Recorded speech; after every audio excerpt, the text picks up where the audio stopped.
안녕하세요. 마스크를 좀 벗고 해도 될까요? 네, 감사합니다. 저는 국가에서 공짜로 이렇게 놔준 주사를 코로나 2차까지 맞았습니다.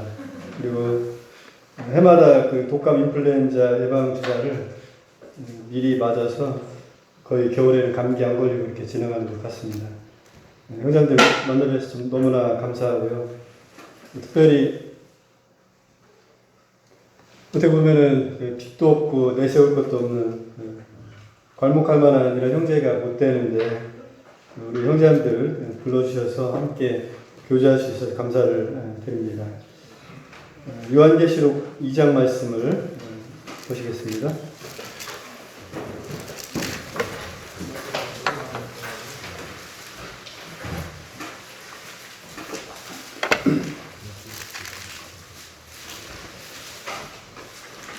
제가 낭독해 드리고 메시지를 시작을 하겠습니다. 2장 1절입니다. 에베소 교회 사자에게 편지하라. 오른손에 있는 7별을 붙잡고 7 금촛대 사이를 거니시는 이가 이르시되 내가 내 행위와 수고와 내 인내를 알고 또 악한 자들을 용납하지 아니한 것과 자칭 사도라되 아닌 자들을 시험하여 그들의 거짓된 것을 드러낸 것과 또 내가 참고 내 이름을 위하여 견디고 게으르지 아니한 것을 아노라. 그러나 너를 책망할 것이 있나니 너희 처음 사랑을 버렸느니라. 그러므로 어디서 떨어졌는지를 생각하고 회개하여 처음의 일을 가져라. 만일 그리하지 아니하고 회개하지 아니하면 내가 내게 가서 내 촛대를 그 자리에서 옮기리라. 오직 내게 이것이 있으니 내가 니콜라당의 행위를 미워하는도다. 나도 이것을 미워하노라. 귀 있는 자는 성령이 교회들에게 하시는 말씀을 들을지어다. 이기는 그에게는 내가 하나님의 나본에 있는 생명나무의 열매를 주어 먹게 하리라.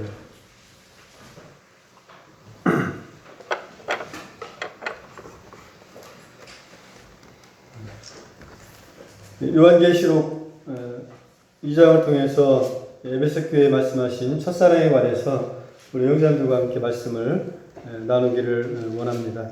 잠깐 이 계시록 전체적인 개요를 이렇게 말씀을 좀 드려보면 요한계시록은 사도 요한께서 도미티안 황제 제위기간에 에게의 자그마한이라는 섬, 밤모라고 하는 이 섬에 유배되어서 하나님의 계시를 받아 기록을 했습니다. 이 사도 요한은 이 성경에 구체적으로 이렇게 기록되지 않았지만 에베소 지역에서 목회 활동을 하다가 체포되어서 이 죄수의 신분으로 밤모섬에 유배가 되었고 이 밤모섬은 그 당시에 많은 죄인들의 유배지로 이렇게 알려지고 있습니다. 이 요한계시록의 최초의 주석가로 알려졌던 이 빅토리누스라고 하는 분이 있는데 이분은 이 사도 요한이 죄수로서 그 당시에 광산에서 일을 했다라고 이렇게 기록을 했습니다. AD 96년에 도미티안 황제가 죽고 나서 그의 뒤를 이었던 네르바라고 하는 황제가 있는데 그가 이 요한을 마지막 때 유배지에서 에베소로 다시 돌려보내서 그렇게 에베소에서 여생을 마감할 수 있도록 했다라고 전해지고 있습니다. 에베소에 관한 정보를 이렇게 찾아보면서 수집을 해보니까요. 에베소가 당시에 수리아의 안디옥, 알렉산드라, 에베소 이런 지역들이 거대한 로마 제국하에 있는 큰 도시였던 것을 보게 됩니다. 오늘날에도 그 터키 지역, 에베소 지역을 순례하는 분들 이렇게 영상을 보게 되면 현재 보면 오늘날에도 그 에베소 시대에 사용했던 그러니까 2000년 정도 됐던 이러한 수도 시설이나 하수도 시설이 되어 있고 당대 이런 도로들이 여전히 남아있고 또 물론 그 AD 100년경은 아니지만 후에 이 비잔틴 시대에 건축된 이러한 사도 요한을 기념하는 교회가 이렇게 거대한 건물로 유적이 남아 있습니다. 또 이곳에서 요한복음에 보면 이제 그 주의 모친 마리아를 주님께서 요한에게 부탁을 하셨는데 전설에 의하면 이 요한이 주의 모친 마리아를 에베소로 모셔서 거기에서 함께 이렇게 계시다가, 물론 원래는 이제 예루살렘에도 마리아 기념교회가 있다고 그래요. 근데 이제 그 에베소 현지에도 마리아를 기념하는 교회가 있다라고 합니다. 그리고 이 에베소에는 바울의 동역자였던 이 형제 누가의 이러한 무덤을 이렇게 발굴해서 해놓은 이런 자리를 제가 보게 됐습니다. 요한계시록의 계시라고 하는 이 단어는 헬라어의 아포칼립시스라고 하는 단어인데, 이것은 이 베일을 벗겨서 드러내어 보인다라고 하는 뜻을 담고 있습니다. 우리 주님께서는 이 감춰졌던 베일을 여셔서 우리들에게, 또 요한에게 미래 될 일, 또 현재 있는 일과 장차 될 일들에 대해서 구체적으로 이렇게 계시를 해 주셨습니다. 그래서 이 계시는 하나님의 아들이신 예수 그리스도의 계시입니다. 잠깐 이 요한계시록 1장을 또 한번 보시겠습니다. 페이지를 넘기셔서. 요한계시록 1장의 서두의 부분은 이 계시가 어떠한 과정을 통해서 요한과 또 소아시아의 7교회에 전해졌는지를 분명하게 설명해 주시고 계십니다. 이 계시의 통로는 하나님 아버지께로부터 말미암았고 그 아들 예수 그리스도에게 주셔서 이것이 천사의 손을 통해서 요한에게 전달됐습니다. 아마 이 천사는 우리가 생각할 때 가브리엘이라고 아마 믿을 수가 있을 것 같습니다. 가브리엘은 사도 요한에게 이 계시를 반모섬의 유배지에 있는 그 요한에게 전했고, 요한은 이것을 글로 적어서 소아시아의 7교회 인도자들에게 편지를 한 것입니다. 이 계시에는 하나님의 말씀과 예수 그리스도께서 계시한 증거, 또 요한이 목격했던 것, 당대 일어났던 이러한 그 실제적인 일들을 담고 있다고 하는 것입니다. 요한계시록 1장 3절은 이것을 읽는 자와 듣는 자, 그 가운데 기록된 것을 지키는 자들이 복이 있다라고 말씀해 주셨습니다. 그래서 오늘 읽었던 저에게도 복이 있지만 말씀을 들으시는 우리 형제님들께도 분명한 축복이 있을 것입니다.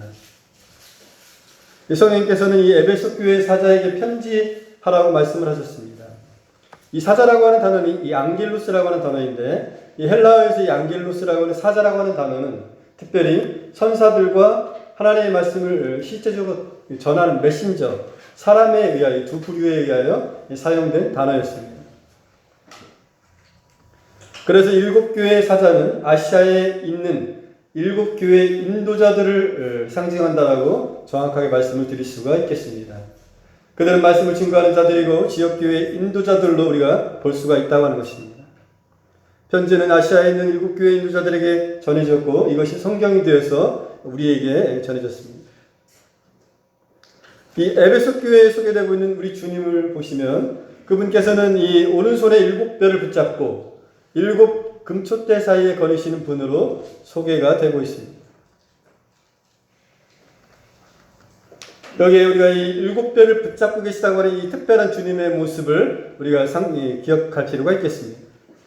하나님께서는 이 어느 때든지 간에 그분의 이 천사들을 붙들어 주시는 것이 아니라 하나님의 백성과 그분의 종들을 붙잡아 주고 계시다고 하는 것입니다. 그래서 이 하나님의 교회의 7별들, 그 교회의 인도자들은 주님의 손에 붙들려 있다라고 믿으시는 것이 좋은 것입니다. 그분들의 서고 넘어짐이 그 주인이신 아버지께 달려 있습니다. 그리고 하나님의 교회는 주님의 것이고 주님의 소유입니다. 여기 계시록 2장 1절에 이 하나님의 오른손이라고 하는 이런 표현을 우리가 말씀하고 있습니다. 하나님의 오른손에 대해서 성경은 다음과 같은 가르침을 우리에게 기억하게 하고 있습니다. 첫 번째, 하나님의 오른손은 그 권능의 손이고 심판자의 손이고, 이 오른손은 하나님의 특별한 능력과 강함, 그 백성들을 붙드시는 손, 구원과 권능의 손으로, 때로는 생명을 살리시고 높이거나 낮추시는 이러한 손으로 성경에 각각 나타나 있습니다. 그리고 아울러 주님께서는 7 금촛대 사이를 거니시는 분이다라고 기록이 되어 있습니다. 우리 주님은 지상에 있는 이 교회의 머리이시고 오늘 이 안산 동부교회에 임재하시는 하나님이십니다. 그래서 우리가 이 하나님의 전에 들어갈 때에 우리의 발을 삼가할 필요가 있습니다. 이 지역교회 중에나 형제자매들이 모이는 이 자리에서 우리가 우리의 모든 이 행동이나 언행에 있어서 이 겸손함과 이 온유함을 항상 유지할 필요가 있습니다. 왜냐하면 우리 가운데 주님이 함께하고 계시기 때문에 그렇습니다. 우리가 오늘 이 예배를 통해서 이 주님의 임재를 우리들이 경험을 했습니다. 그 주님은 우리들의 머리이시고 또 우리 형제자매들과 저는 하나님의 종들입니다. 그리고 그 주님께서 우리의 예배를 받으시고 영광 가운데 그분의 임재를 우리 가운데 나타내주고 계시다고 하는 것입니다. 이 계시록 2장 2절에서는 주님께서 에베소 교회에게 내가 내 행위와 수고와 인내를 안다라고 기록을 하고 있습니다. 또한 그들 가운데 악한 자들, 용납하지 않는 것들, 또 자칭 사도라고 하지만 아닌 자들을 시험하여 그들의 거짓된 것을 드러낸 일을 하나님께서 알고 계셨습니다. 또 에베소 교회는 주님의 이름을 위하여 견디고 게으르지 아니하니란 충성된 교회였습니다. 그러니까 내 행위와 수고를 안다라고 이렇게 말씀을 하셨는데 이 행위라고 하는 것은 교회가 갖고 있는 이 임무와 일, 이 사역을 말합니다. 이 수고는 그 일과 임무에 따른 이 수반되는 노력, 고통, 수고 이러한 것들을 의미하는 것입니다. 하나님께서는 인내를 알고 계시다라고 특별히 이렇게 또 말씀하셨는데 인내는 이 모든 결실에 대한 필수적인 요건으로 성경에 기록되고 있습니다. 누가복음 8장 15절은 인내로 결실하는 자니 이렇게 말씀을 하고 계시죠. 인내는 성도님들의 모든 기도와 수고의 결실을 위한 절대적인 필수 요소입니다. 그리고 이것은 지속적이고 항구적인 것이어야만 될 것입니다. 에베소 교회는 수고하고 인내하는 교회였습니다. 그리고 그들의 봉사와 수고에 짐을 짓는 것들을 주님께서는 충분히 통찰하시고 이해하고 계셨습니다. 여기 에베소 교회에 관한 이러한 그 모습들을 우리가 성경에 바라보면서 에베소 교회가 가진 이러한 이 성과들이 대단히 주목할 만한 것이었습니다.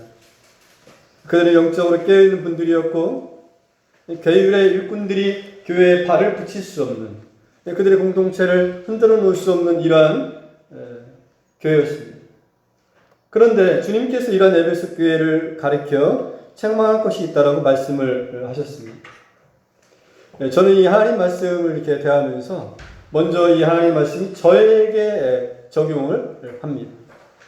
그래서 이제 저희 교회에서 형제들에게 우리 이제 하나님 말씀을 대할 때 항상 그 말씀과 나의 자신을 동기화해야 된다. 이렇게 말씀을 드렸습니다. 이 동기화라고 하는 표현 속에는 말씀을 읽을 때 하나님께 대한 그 자백과 회개 그리고 거기에 그 순종을 포함하는 이러한 동기화의 의미라고 하는 것입니다. 그래서 우리가 이 말씀을 읽을 때 먼저 사모하는 마음으로 기도하고 읽지만 말씀을 읽다가 어느 부분이 나의 마음 가운데 이 아멘이 되고 이 비침을 받게 되면 우리가 그 자리에서 다시 한번 기도하고 하나님 저도 여기 성경에 나오는 기자와 같이 해달라고 이렇게 기도할 필요가 있고 또 이런 부분을 자백할 필요가 있다고 하는 것입니다. 에베소 교회는 사랑의 부족으로 말미암아 첫사랑을 잃어버림으로 말미암아 주님으로부터 책망을 들었습니다. 반대로 우리가 좀 생각을 해보면 때로는 이 사랑이 없어도 우리가 주님의 일을 열심히 할 수 있다라고 하는 이런 성경의 말씀을 찾아보게 됩니다.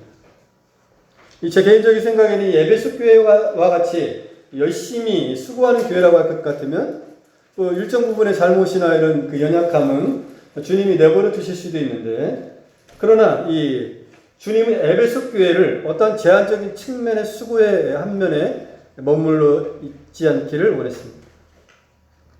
주님은 지상에 있는 아무리 작은 교회라 할지라도 그분들이 교회가 식구가 많던 적던 간에 하나님의 모든 충만으로 말미암아 그 교회를 충만하게 하시기를 원하고 계십니다.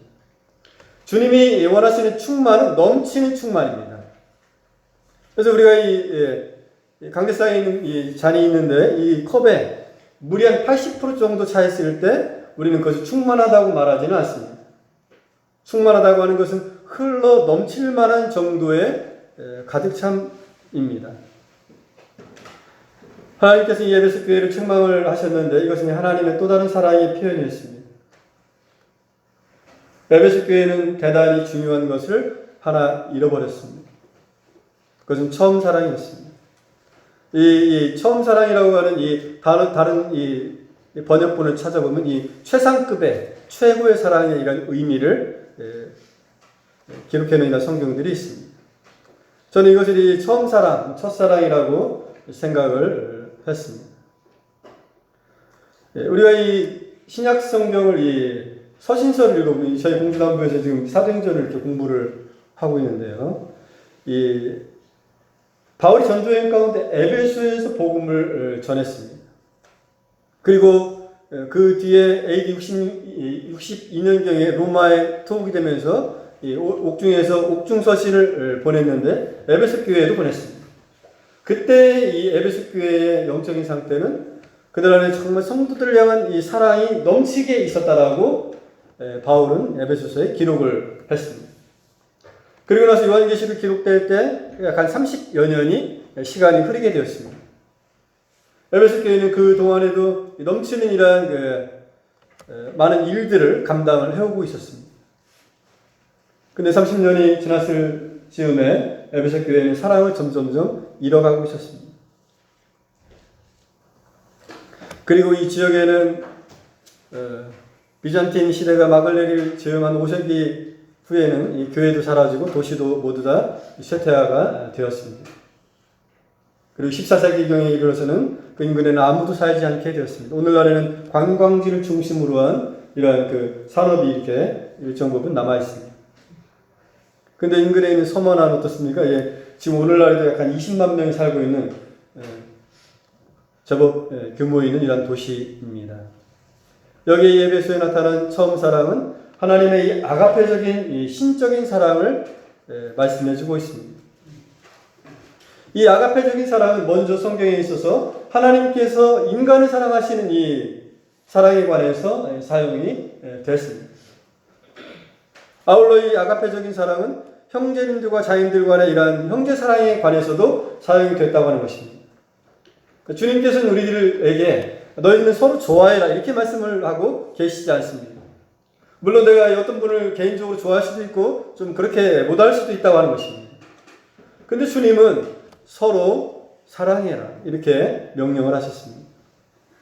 요한복음 13장 34절 35절에는 새 계명을 너희에게 주노니 서로 사랑하라. 내가 너희를 사랑한 것 같이 너희도 서로 사랑하라. 너희가 서로 사랑하면 이로써 모든 사람이 너희가 내 제자인 줄을 안다고 말씀을 하셨습니다. 물론 요한복음에 낭독해드린 그 구절의 사랑도 아가페의 사랑입니다. 조건이 없고 대가가 없는 신적인 절대적인 권능의 사랑입니다.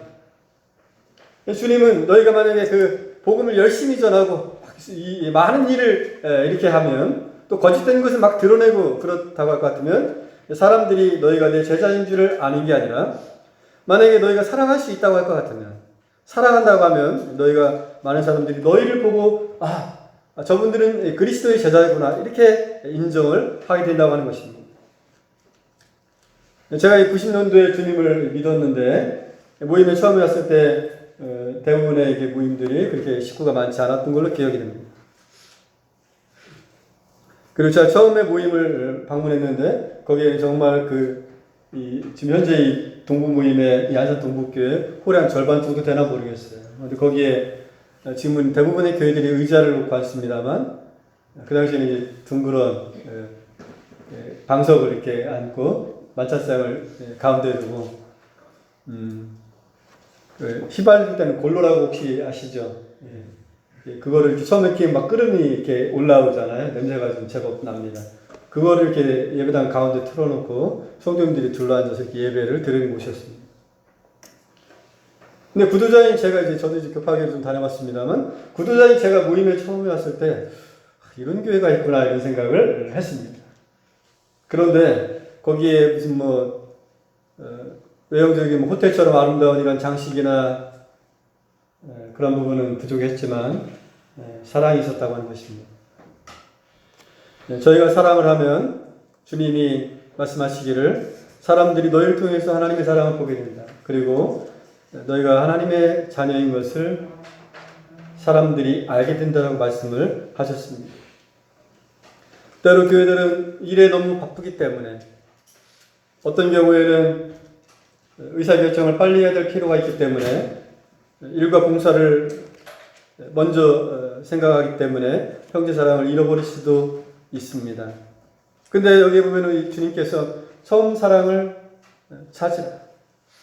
잃어버린 것을 알고 회개하라. 주님 말씀하셨어요. 그래서 우리가 이 처음 사랑을 찾을 때 마치 드라카마를 잃어버렸던 그 여인이 방을 쓸었던 것처럼 그러한 마음으로 첫사랑을 찾아야 된다고 생각을 합니다. 네, 우리가 주님 안에서 얻는 것이 있지만 때로 잃어버리는 것이 있는데 그 가장 잃어버리는 것 중에 가장 큰 손실은 사랑의 분실입니다. 모든 비극의 시작은 사랑을 잃어버리는 데서 시작이 된다라고 말씀드릴 수가 있겠습니다. 이 에베소 교회가 처음 사랑을 버렸다라고 이렇게 말씀을 하셨잖아요. 근데 이 버렸다고 하는 단어 제가 지금 사전을 여러 군데를 찾아보니까 이 단어가 특별히 신약 성경에서 결혼에 관하여 사용될 때는 합법적인 법적인 이용을 의미하는 단어로 법적인 이혼을 의미하는 단어로 사용이 되었습니다. 성령님께서는 제 마음속에 얘야 너 처음 사랑이 어디서 떨어졌는지를 생각하고 회개하라고 말씀을 해 주셨습니다. 이 교회가 사랑을 잃어버리면 여러 가지 증상을 나타내게 됩니다. 때로는 이런 모습들이 교리적인 어떤 분리나 대립이나 반목으로 표출될 수가 있습니다. 또 이런 것들이 인격적으로도 때로는 시기하거나 질투하거나 상대방에 대해 무례하거나 교만하거나 이런 모습들이 하나님께 대해는 하나님을 사랑하기보다 자기를 사랑하는 또 사람들을 비방하는 이런 모습들로 나타날 수가 있습니다. 때로는 형제자매들끼리 은사의 분량에 대한 시기를 할 수도 있다고 하는 것입니다. 어떤 경우는 우리가 형제자매들을 질투하게 될 수가 있는 거예요. 또 이기적인 사람으로 보여질 수가 있는 것입니다. 우리가 이제 날마다 성경을 읽고 기도하고 매 주일마다 또 여러 시간 귀한 말씀들을 들으면서 우리의 인격이 그리스도를 닮아가야 되는데 이제 우리가 이 구원받은 지 몇십 년씩 됐으면 주님의 형상을 정말 닮았어야 되잖아요. 그죠? 근데 제 자신을 볼 때 그렇지 못한 부분이 너무나 많은 것을 발견하게 되면서 통회하는 마음을 갖게 됩니다. 마치 감기 증세랑 비슷하죠.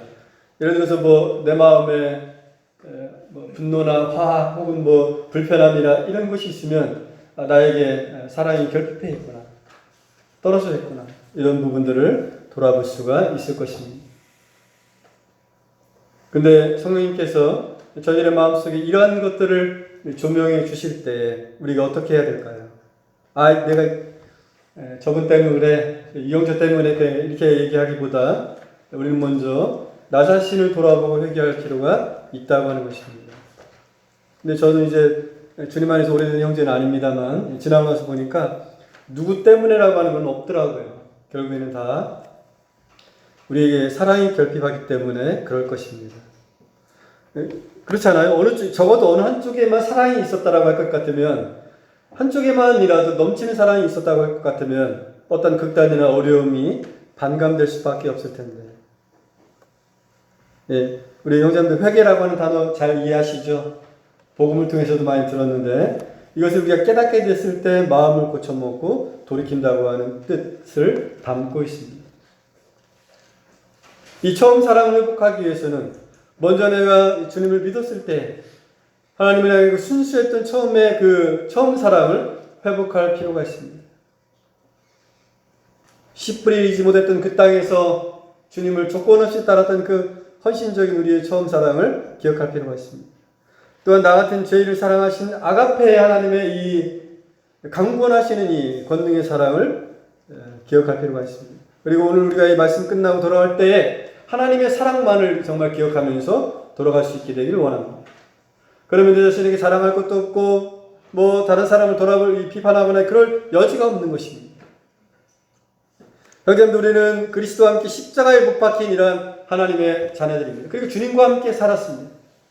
우리가 주님 앞에 주님과 함께 십자가에 못 박혔다고 하는 그 의미는 우리가 이 사람들이 나를 어떻게 보고 나를 어떻게 판단하느냐 그 부분에 대하여 그 비방과 칭찬과 이런 모든 것들에 대하여 내가 죽은 사람이라고 하는 것입니다. 그리고 우리는 하나님을 향하여 산 자들입니다. 그렇기 때문에 우리는 이 하나님께 대한 사랑도 회복해야 되지만 이 성도 간의 사랑을 회복할 필요가 있습니다. 우리가 이 교회 안의 지체들을 바라보게 될 때 나와 같은 사람을 사랑하신 하나님의 눈으로 주님의 그 시각으로 우리를 바라보게 될 때 얼마나 형제자매들이 귀합니까? 거기에서 이 서로의 모습을 통해서 사랑을 배우게 되고 성도를 사랑하는 이러한 성숙된 부분으로 갈 수가 있습니다. 그리고 서로의 다른 점을 인정하고 나도 역시 똑같은 잘못을 범할 수 있다고 하는 사실을 주님 앞에 내려놓고 인정할 필요가 있습니다. 왜 사랑이 떨어지게 된 것일까? 겸허하게 우리 자신을 한번 돌아보시길 바랍니다. 반대로 우리가 이 누군가를 사랑한다고 할 때 또 형제님들이나 자님들이나 또 청년들이나 어린이들이나 또 장로님들을 사랑한다고 할 그때에 이 처음 사랑이 만약에 그 교회 지체들에게 적용이 된다고 할 것 같으면 먼저 인도자들에게 적용이 된다면 어떻게 될까요? 이것은 이 인도자들에 대한 이 존경과 그들에 대한 이 말씀에 순종하고 감사하고 배려하는 또 관심과 기도를 포함하는 것입니다. 우리가 부모님을 사랑한다고 할 때도 역시 마찬가지인 것입니다. 교회를 사랑한다는 것도 동일합니다. 저희들이 믿는 이 그리스도교 신앙의 근본은 사랑에 있습니다. 만약에 사랑이 없다면 우리는 아무것도 아니라고 하는 것입니다. 우리 고린도전 13장에 전서 13장에 말씀하고 있죠. 사랑이 없으면 어쩌면 우리가 하는 일들이 꽹과리나 울리는 이러한 소리들의 의미 없는 소리에 불과할 수가 있다고 하는 것입니다. 그래서 사랑이 없으면 우리는 아무것도 아닙니다. 주님의 교회를 사랑한다는 것은 하나님께 대한 그 충성심과 말씀에 대한 복종, 또 우리들의 재물을 하나님께 쌓아두는 것으로 실제적으로 구체화될 수 있다라고 생각을 합니다. 그리고 형제님들, 저 역시 먼저 제가 그런 것처럼 우리도 하나님 앞에 자신을 돌이키고 회개할 필요가 있습니다. 나에게 사랑이 결핍한 것을 자백을 하고 하나님 앞에 첫사랑이 식어진 것을 돌이킬 필요가 있습니다. 그리고 우리의 중심이 하나님께 대한 또 형제들을 향한 자인들을 향한 사랑으로 다시금 불탈 수 있기를 원합니다. 이 사랑은 상대에 대한 깊은 배려와 이해심, 애정, 희생 이런 구체적인 내용들을 기본적인 바탕으로 하고 있습니다. 우리가 사랑의 말이 아니라 행동하는 양식과 같은 것입니다. 그리고 사랑은 우리 형제들의 모든 수고와 사역의 기본 동력입니다. 우리 동력이 없으면 움직이지 못하잖아요. 그렇죠? 네. 주님이 저희에게 또 에베소 교회에게 경고하셨습니다. 만약에 너희가 그렇지 아니하면 내가 너희에게 가서 그 촛대를 그 자리에서 옮길 것이다. 만약 너희가 처음 사랑을 가지지 아니한다면 우리 어떻게 될까요? 우리에게 사랑이 없는 인간적인 봉사와 열심만이 남을 거예요. 그렇다면 율법적인 열심과 어떤 차이가 있을까요? 사랑은 모든 성도 사역의 봉사와 수고의 출발점이 됩니다. 형제님들을 정말로 아끼고 배려하는 것, 또 일꾼을 사랑하고 존경하는 것. 우리 모든 봉사가 주님께서 주신 사랑의 힘으로 완성이 될 때 지역교회는 빛날 것이고 오직 주님만이 영광을 받으실 것입니다. 먼저 저 자신과 형제님들 마음 가운데 첫사랑을 회복해 주시기를 원합니다. 또한 예배에서 타협하는 것, 이런 어떻게 보면 자유분방한 이런 사상을 갖고 있습니다. 특히 3세기에 기독교가 널리 보급되었을 때는 더욱 그러했다고 사가들은 전하고 있습니다. 이런 것들이 교회를 급속도로 세속화시켰습니다. 세월이 지난 후에 에베소의 당대 아름다웠더니 항구는 점차 기능을 잃게 되었고 도시는 쇠퇴하고 폐허가 되어 말씀드린 것처럼 AD 1400년경에는 거의 사람이 살지 않는 곳이 되었습니다. 그런데 주님께서 이 계시록에서 각 교회들에게 이기는 자에게 약속하신 것이 있습니다. 하나님께서 에베소 교회는 특별히 낙원에 있는 생명나무의 열매를 먹게 할 것을 말씀하셨습니다. 그렇다면 요한계시록에서 말씀하고 있는 이기는 것의 정의는 무엇이겠습니까? 그것은 처음의 사랑을 회복하고 유지하는 것입니다. 에베소 교회에 있어서는 그렇습니다. 또 다른 모임들에 있어서는 환난 중에 죽도록 충성하는 것이고 건전하고 경건한 바른 교훈의 터 위에 서는 것입니다. 아울러 적은 능력을 가지고도 하나님의 이름을 지키는 것, 이러한 것들이 이기는 것들에 대한 정의일 것입니다. 여기 요한계시록에 언급되니 교회들에게 언급된 이기는 자들에게 언급된 이런 상급이 있는데 그러한 것들은 대부분의 천상에 있는 것들입니다. 주님을 섬기면서 이제 좀씩 알게 되는 게 한 가지가 있습니다. 제가 아무리 형제님들을 사랑해도 형제님들을 사랑하신 그 주님의 사랑을 우리가 넘어설 수가 없습니다. 또 제가 아무리 주님을 사랑해도 주님이 저를 사랑하신 이 사랑을 초월할 수가 없습니다. 베드로가 주님을 사랑하는 게 아니라 주님께서 베드로를 사랑하시는 것입니다. 그러므로 저와 형제님들은 사나 죽으나 사랑에 빚진 사람들입니다. 처음 사랑을 회복할 수 있기를 원합니다. 만약 저처럼 우리 형제님들 가운데 사랑이 떨어져 있는 형제님들이 계시다면 주님께서 저희들의 심령을 이 아침에 회복해 주시기를 원하고 또 그렇게 믿습니다. 네, 이 아침에 부족한 형제를 초청해 주셔서 형제님들과 함께 교제할 수 있도록 허락해 주신 주님께 감사를 드립니다. 형제님들 마음속에 평강이 넘치기를 기도합니다.